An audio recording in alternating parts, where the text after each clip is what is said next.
Coming up on Creepy Canada, digging for ghosts in a Newfoundland mine, ancient ruins that come alive, soldiers stuck in battle from 1812, and much more.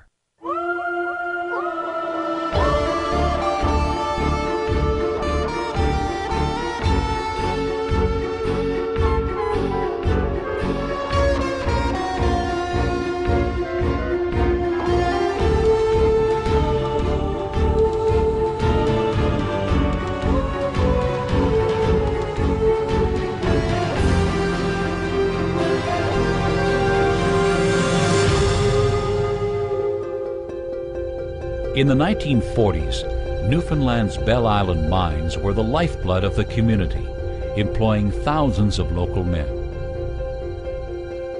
The miners' wives learned to recognize their husbands at a glance by their body language. How they walked or carried their lunchbox was enough to distinguish one man from another, even at a distance. One woman caught a glimpse of a miner standing just ahead of her. She recognized his stance and his familiar clothing. She was positive it was her husband, despite the fact that the man she loved had died several months earlier. She remembered walking with him to the mines each day, how she would watch him begin the long journey down into the tunnels without her.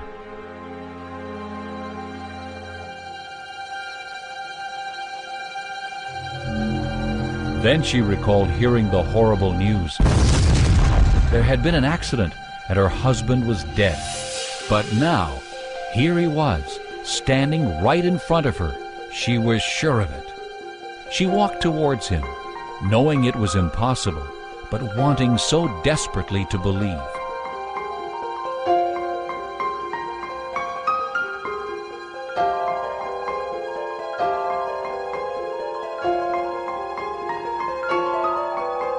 Slowly, he turned, and she saw that it was her husband. But it was not the face she had loved.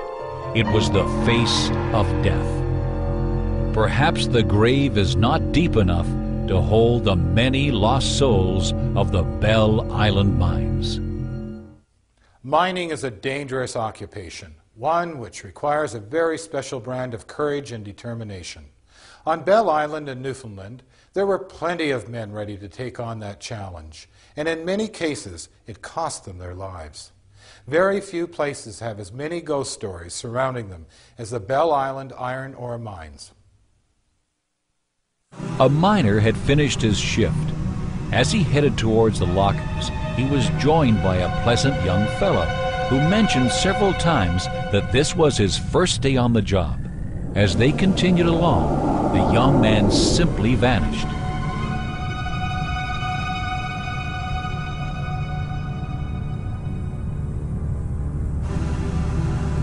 The confused miner approached a co-worker and told him what had just happened. His friend told him the story of a young miner.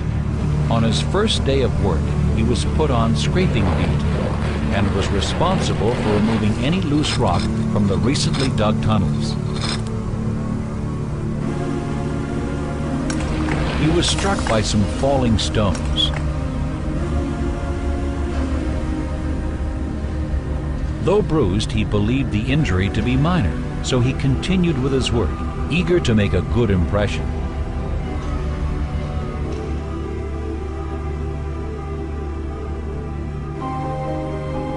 Later, he became dizzy and collapsed.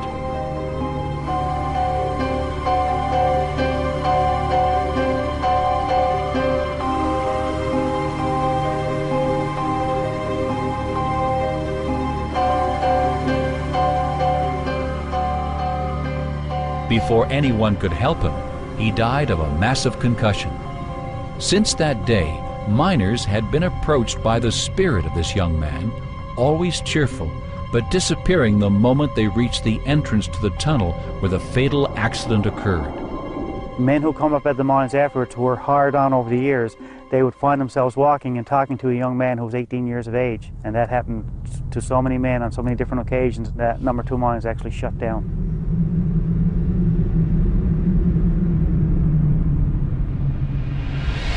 Years ago, the men, when they started to use dynamite, of course blasting was a dangerous job. And the company had decided to use a new form of dynamite, which was a lot more powerful, but they neglected to tell the blasters. The explosives crew was considered the elite of the workers. They were methodical men who took no unnecessary risks. That fateful day, the unwitting miners followed the same tried and true procedures they always had.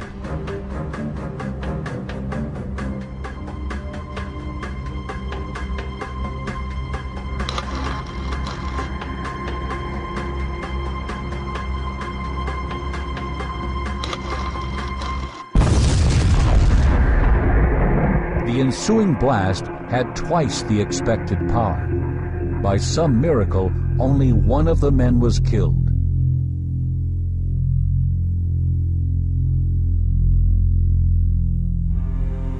After a long recuperation, the survivor went back to work in the mines and even considered returning to explosives work. He was shocked to see the figure of his dead blasting partner. His face still bore the scars caused by the explosion.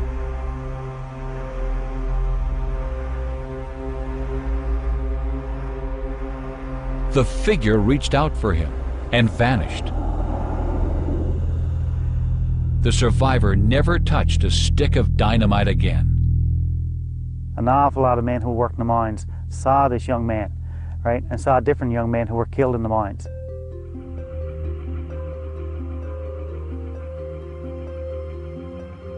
Other miners began seeing this scarred and bleeding man standing near the blast area.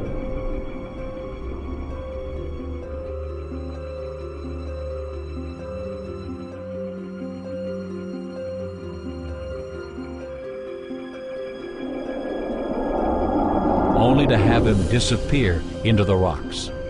Even his own widow reported glimpsing her mutilated husband's spirit. There were an awful lot of men killed in the mines. There's probably somewhere close to 100 men that were killed. And one of the most famous stories that surround the mines are number 2 mines, where the men actually started to come up at the mines one night, and all the men that came up and left the mine were dead. And a lot of people saw it.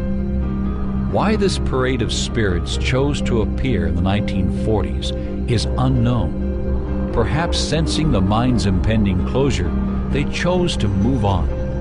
Unfortunately, most of the witnesses to this event have themselves died, but their children still remember these and many other legends about the now closed mines. The stories have been passed down from generation to generation as fact rather than fiction. Recently, the mines have been reopened for tours, allowing visitors to experience firsthand how these brave men lived and died in the darkness 1,000 feet beneath Bell Island. Up next, a loyal caretaker continues his duties long after death.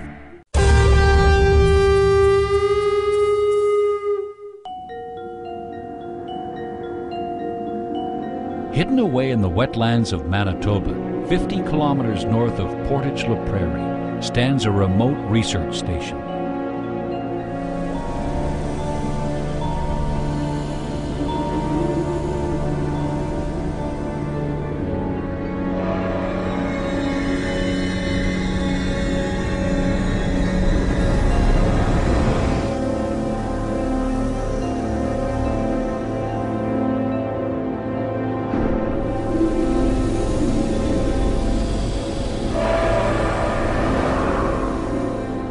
Some say a shrouded figure roams the grounds around the building, which used to be the Mallard Lodge. The Mallard Lodge is located in the Delta Marsh, 50 kilometers north of Portage-la-Prairie. Originally a hunting lodge, it is now home to the Delta Marsh Research Station, part of the University of Manitoba. However, it seems there is one scientific anomaly at the lodge which science can't explain.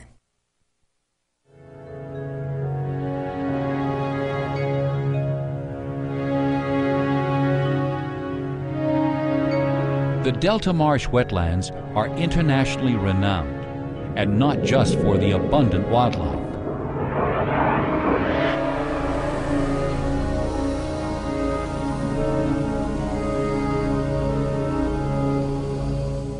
Hi, my name is Ginger Arnold, and I've been working here at the Delta Marsh University of Manitoba Field Station for 3 years. And over the years, I've heard many ghost stories from people who have experienced them. Some people believe that there are ghosts here, and a lot of people have claimed to see ghosts. In 1932, Murray was a caretaker and had been employed for many years by Donald Bain, the former owner of the lodge. Though the grounds were well kept, he always allowed the natural rugged beauty of the area to show through. Murray worked hard and took great pride in his tasks.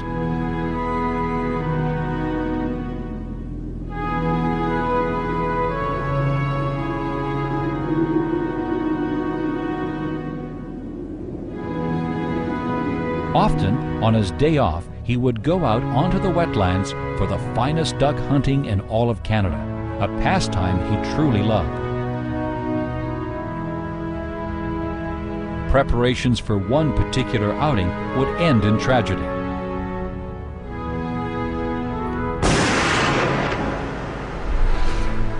While cleaning his rifle, it accidentally discharged, killing Murray instantly.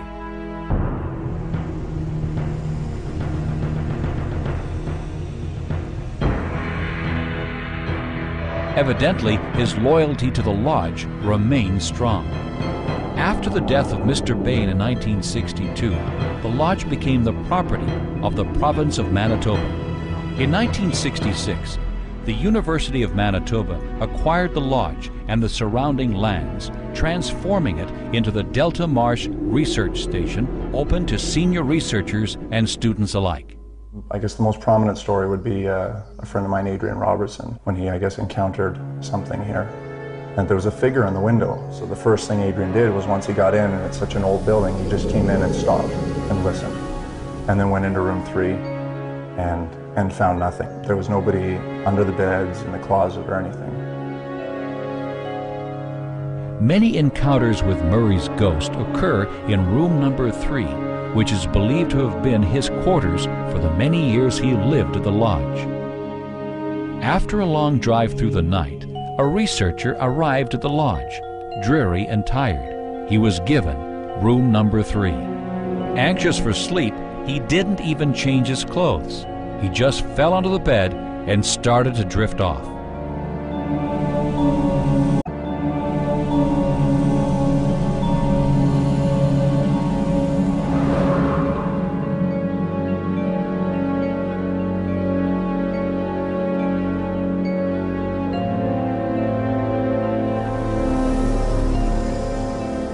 Unfortunately, his rest was quickly interrupted.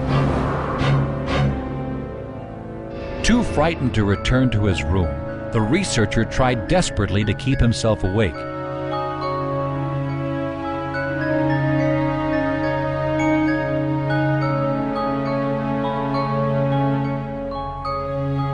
But soon his exhaustion overpowered his fear, and he attempted once again to get some sleep.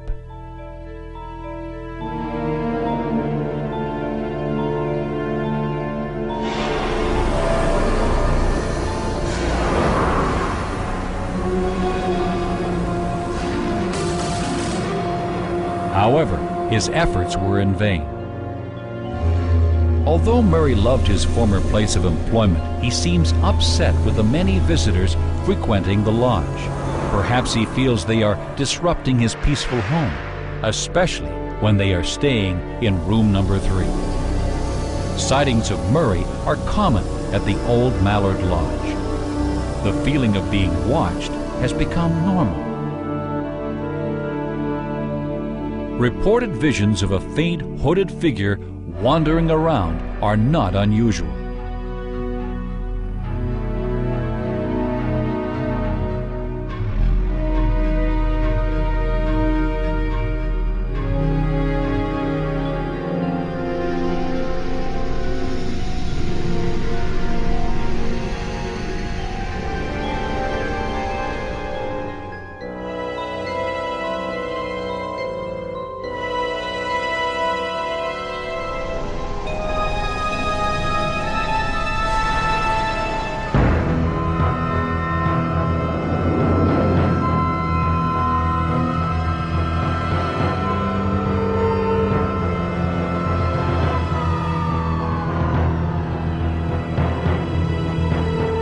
the building is now a scientific research station, there seems to be no scientific explanation to lights turning on and off on their own, or this mysterious hooded figure appearing and disappearing at will. This sometimes frightening spirit may very well be the old caretaker Marr, who, for reasons unknown, seems unable to give up his duties at the much-loved lodge he still considers his home. After the break, Hamilton's Hermitage house is gone, but its owner still remains.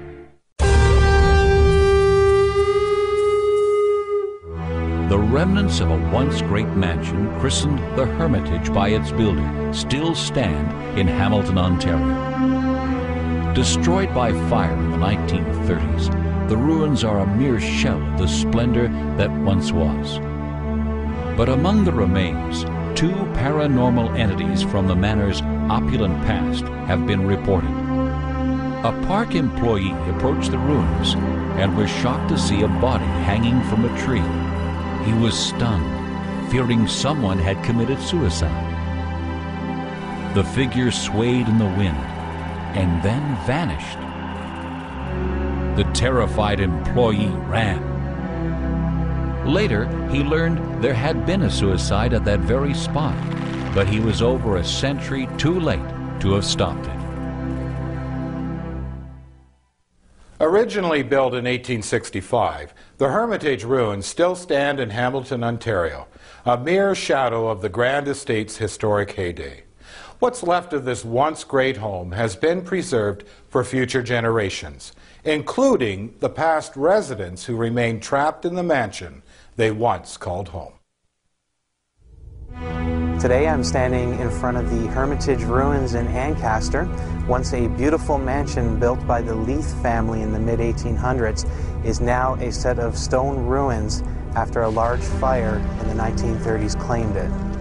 One of the legends at the Hermitage involves a coachman by the name of William Black. Now, William was a servant of Otto Ives. He was in love with his niece, so they went to Otto Ives and they told him about what was going on. He flipped out. He couldn't have his niece being involved with a lowly servant. William Black couldn't take the pain of not having his love, so he went out back with a length of rope and hung himself. The legend goes that William Black still travels between the spot of where he's buried to the Hermitage, carrying his length of rope and looking for his lost love. People have reported seeing William Black here at night, the tall, dark figure of a man.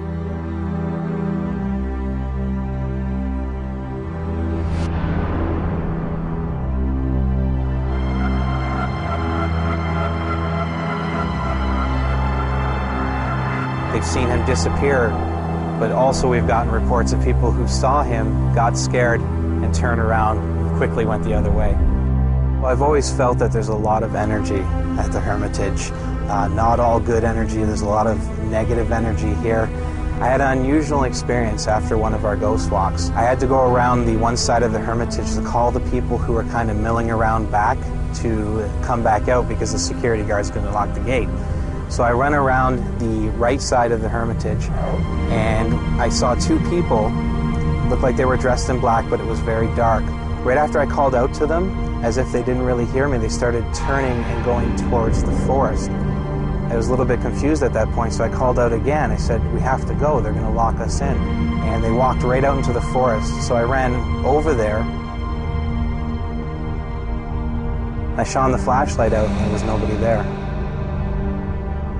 I can't say I was threatened by the two ghosts I saw, but definitely when I come back here at night, it's the first thing that pops up into my mind.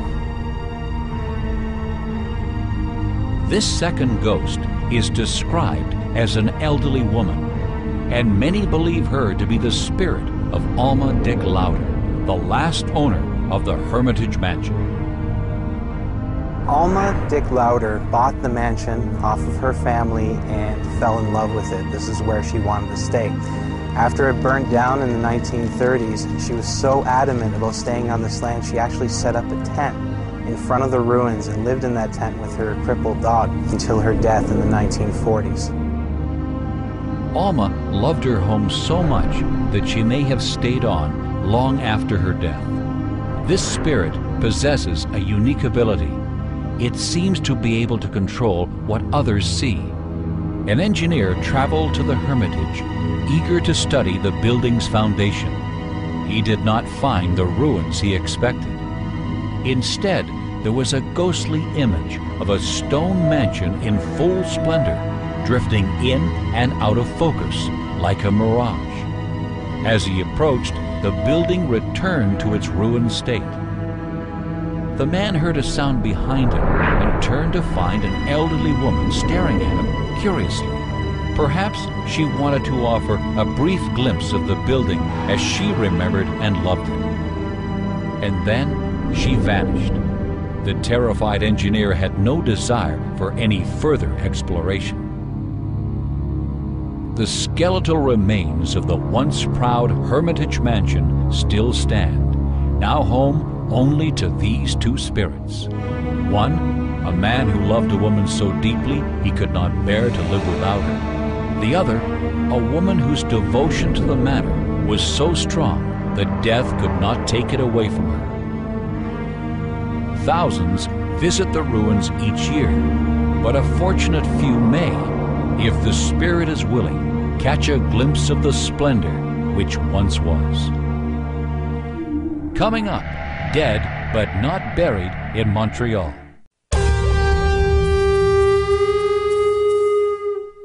In Montreal, Quebec, the building at 1234 de la Montagne Street has had a long and intriguing history. During the 1900s, it was a successful mortuary. In the 1970s, it was reborn as Club Esprit, the city's most popular nightclub. Ironically, the English translation of the word esprit is spirit. The manager of Club Esprit arrived early one day and was surprised to see a woman standing at the top of the stairs. She was alluringly beautiful.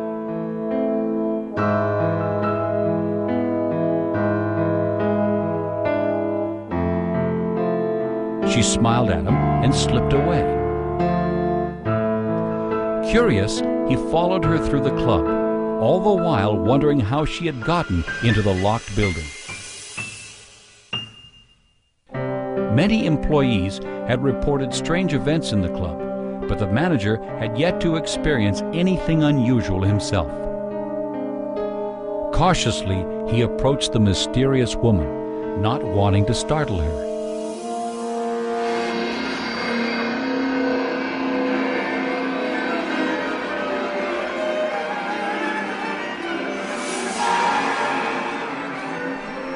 He was stunned by the horrifying vision and resigned as manager that day, making this his first and last paranormal experience at 1234 de la Montagne. The building at 1234 de la Montagne in Montreal, now home to the World Beat Complex, has a particularly menacing haunting. These are not passive ghosts, but aggressive apparitions whose physical appearance embodies our darkest fears. The 1234 de la Montagne used to be the funeral home that was very well known around the whole Quebec province. But when it closed down, rumors circulated about necrophilia, which was never proven. Perhaps the spirits of those people whose bodies were defiled here have not been able to rest in peace. It's possible that the perverse events of the past have left a negative, supernatural energy in the present, which manifests itself in these nightmarish apparitions of the dead. Supernatural energy in the present, which manifests itself in these nightmarish apparitions of the dead.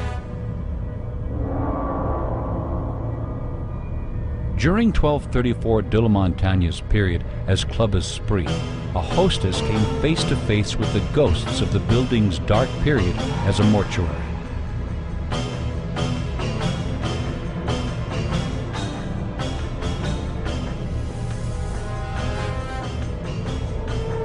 A mutilated apparition approached her and then vanished.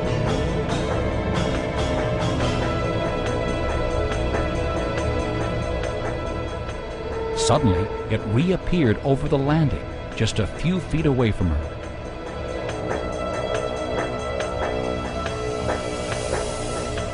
The spirit she described looked as if it had undergone an autopsy, with crudely stitched scars crisscrossing her bandaged chest. It was a horrifying sight.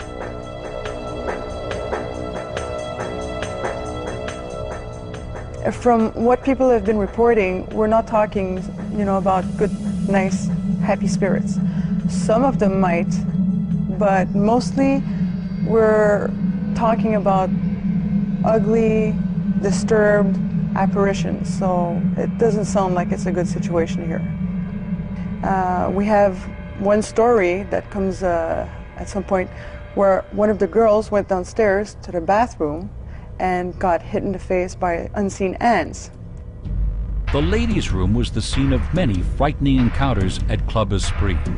There were reports of entities that seemed to shift from vaporous matter to solid flesh at will. These were not calm spirits, but angry and violent apparitions. One young patron was attacked by the strange, mutilated woman. The figure seemed to disappear and reappear, but never relaxed her vice-like grip. Suddenly, the scarred figure released the young girl and vanished for good.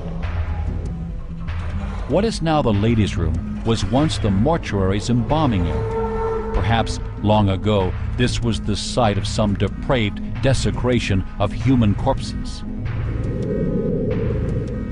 Not all the experiences at 1234 have been with malevolent spirits. Staff of the current Worldbeat Complex Art Center, now housed here, have reported more positive encounters with the spirit world. Well, I had a personal experience with a ghost. It was a really strange encounter. I heard a sound and I was going to hear what it was, and then there was a big blue light, very, very bright, and it was like a ball, and it was shooting towards me, and it came in and entered through my arms, and then it filled my entire body.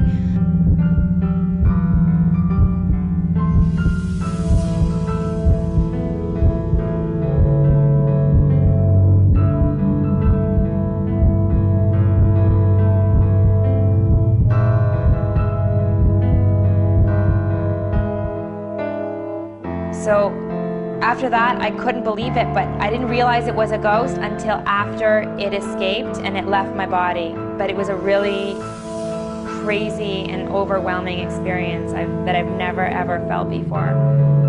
Okay, I think that there were more ghosts before. We actually had to hire a professional witch who came in, and she performed some cleansing ceremonies. But I still think that even after she got rid of a lot of them, that there were still some ghosts that stayed. I think that there will always be ghosts that feel home here, and that they're going to always be here. I believe that the ghost activity has subsided here because it was abandoned for 8 years. It was abandoned for 8 years because a lot of the businesses that opened here had suffered already with, problems with their business because of the haunting activity here, which was not good. Possibly it subsided also because there was no human activity here to disturb the spirits themselves. As this building will progress, I mean, if people could start coming in, if it's more active, I believe that yes, it could come back. It could possibly restart the activities as it used to be. The new owners have had nothing but benign encounters with the resident ghosts and hope the darkness that has long surrounded this building has finally moved on. But perhaps the evil entities are simply lying in wait, plotting their new reign of terror on the living at 1234 de la Montagne. When we return, 3 phantom soldiers who still stand guard. In Drummond Hill Cemetery, many claim to have witnessed soldiers from the past returning to this one-time battlefield. A waitress on her way home from work cut through the cemetery. Although this was her normal route, on this particular night, for some reason, she felt uneasy. With every step, this feeling grew. It was as though she was being watched.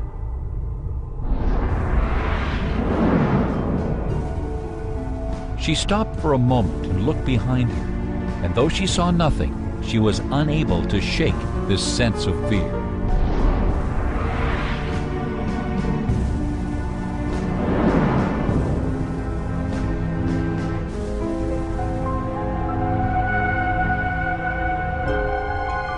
It wasn't until she was beyond the gates of the graveyard that she felt safe. Now, from outside, she peered in.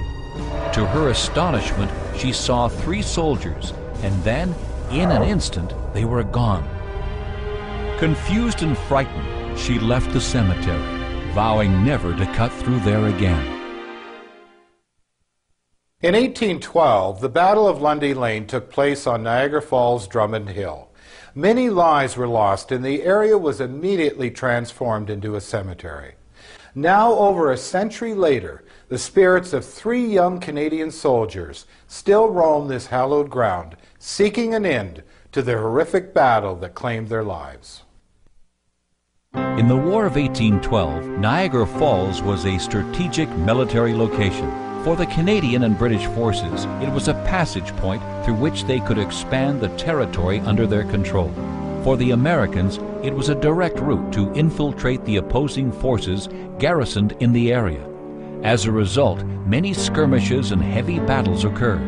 We're here at the Drummond Hill Cemetery, where on July the 25th, 1814, was the scene of the bloodiest battle in the War of 1812 between the British, Canadian, and natives on one side, and the approaching American forces on the other. It was hot, it was humid.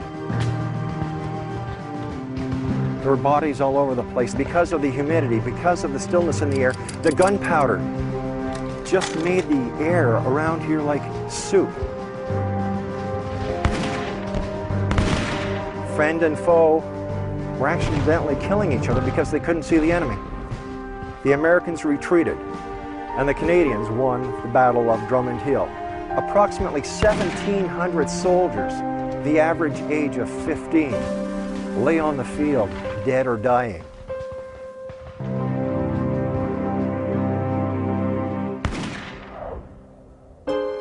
One day, a local man took his normal shortcut through the cemetery to get home. He had heard countless stories about the legend of Drummond Hill, but never believed them. In the distance, he saw a strange male figure, then another, and yet another. Then, as quickly as they had appeared, the 3 soldiers vanished. The young man dismissed the experience, deciding that his eyes must have been playing tricks on him, and he continued on his way. However, as he walked further down the pathway, an unsettling feeling came over him that he couldn't shake. When he glanced back, he saw the same 3 ghostly soldiers advancing toward him. At first startled, then frightened, he ran off in an attempt to escape the gun-wielding trio. He stopped for a moment to glance back at his pursuers. The 3 spirits were still right behind him. He sprinted away as fast as he could and never looked back again. The individual identities of these 3 soldiers remain a mystery. It is believed that they died at the Drummond Hill battle, protecting the British line. Perhaps they were 3 friends, fighting and dying side by side.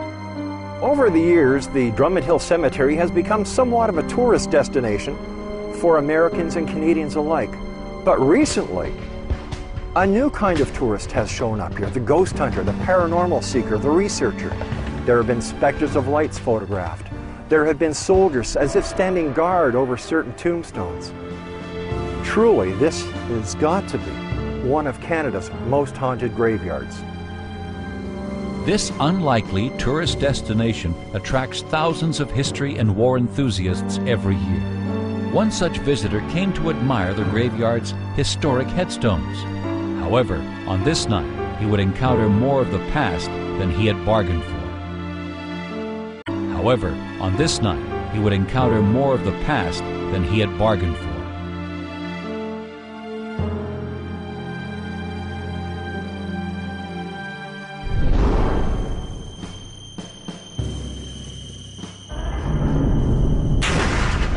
The spirit of one of the three soldiers made it clear that this cemetery was still under their guard. While the shaken tourist was physically unharmed, he was shocked and confused by what he had just experienced. This history buff decided he had seen enough of Drummond Hill and its phantom century. The soldiers who paid the ultimate price and gave their lives for the good of their country believed so strongly in their commitment that it seems even today, 2 centuries after the bloody battle, at least 3 of these brave men continue to uphold their duties. And according to many visitors, startled by the ghostly trio who protect the cemetery, they should still be commended for a job well done. Up next, bright lights, big ghost, and terror on every floor.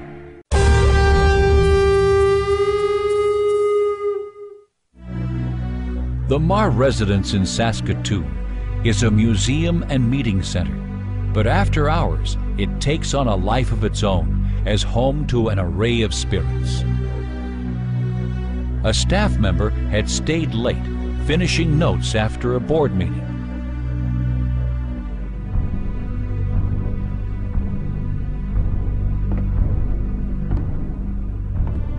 She heard footsteps echoing through the empty house. The sounds seemed to be coming closer and closer.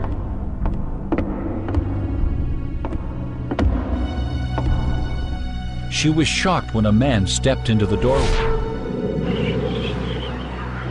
He was pulling on a pair of white gloves.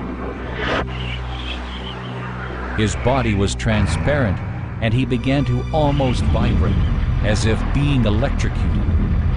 She knew this was not an actual human being, but some sort of apparition. Then the strange man walked away. Frightened but curious, she followed.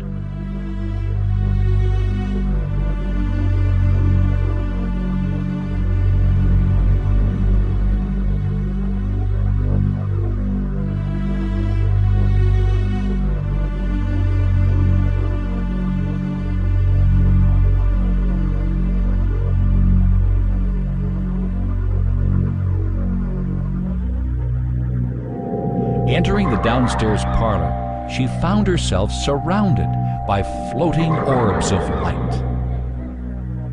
These luminescent balls seemed to dance around the room, accompanied by the sound of children's laughter. The mysterious lights fascinated her, and for a moment she forgot her fears.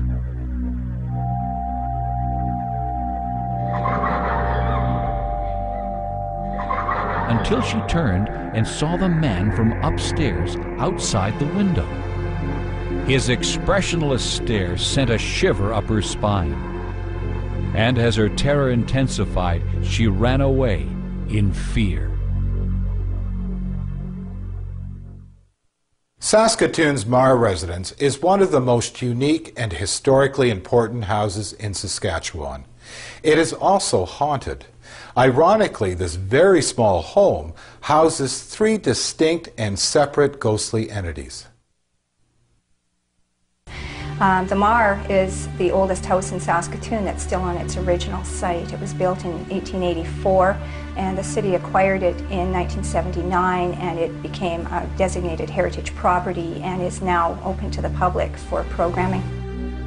There was a group of school children that came through the building one summer, and one of their chaperones was a woman who was psychic, and she was very intrigued by the possibility of ghosts, and actually came back later and walked through the house with us and described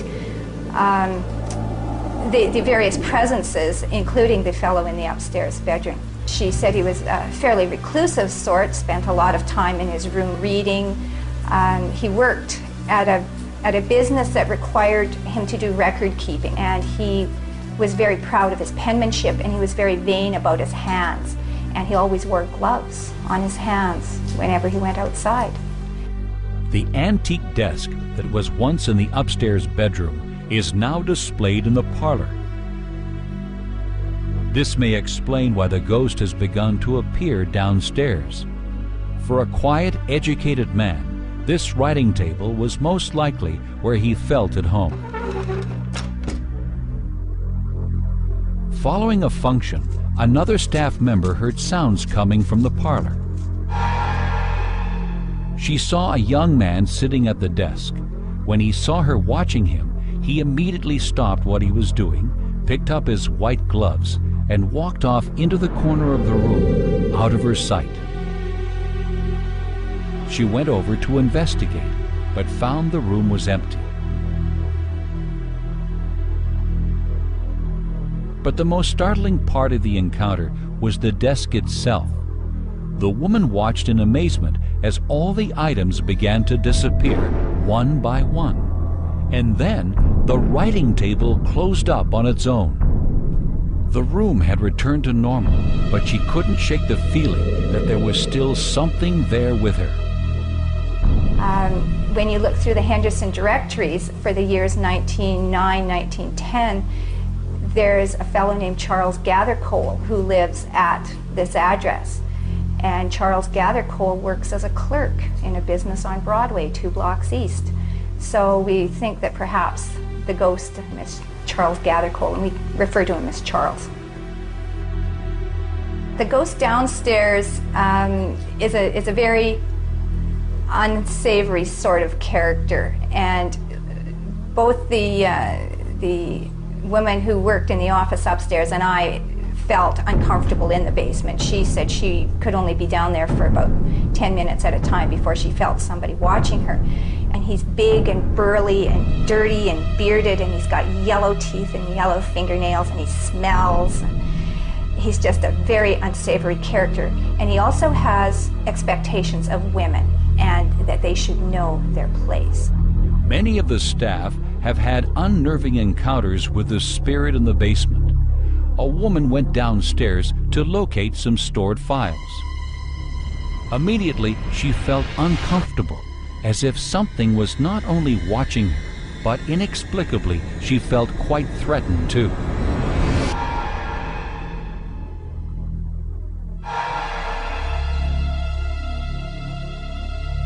Something began to pull at her purse. Some invisible, malevolent force was trying to take it from her. She held on tightly to the bag, and for a moment her unseen attacker relented. Then an imperceptible energy pushed her against the wall, almost knocking her to the floor. Terrified, she ran upstairs and has never returned. No one knows who this malicious spirit could be, or why he seems to have such a disdain for women. The third paranormal being at the Marr residence is in sharp contrast to the dark, evil entity in the basement. Passers-by often report mysterious flickering lights in the windows. This phenomenon is known as Sprites or Pixie lights. Employees have witnessed these lights on several occasions.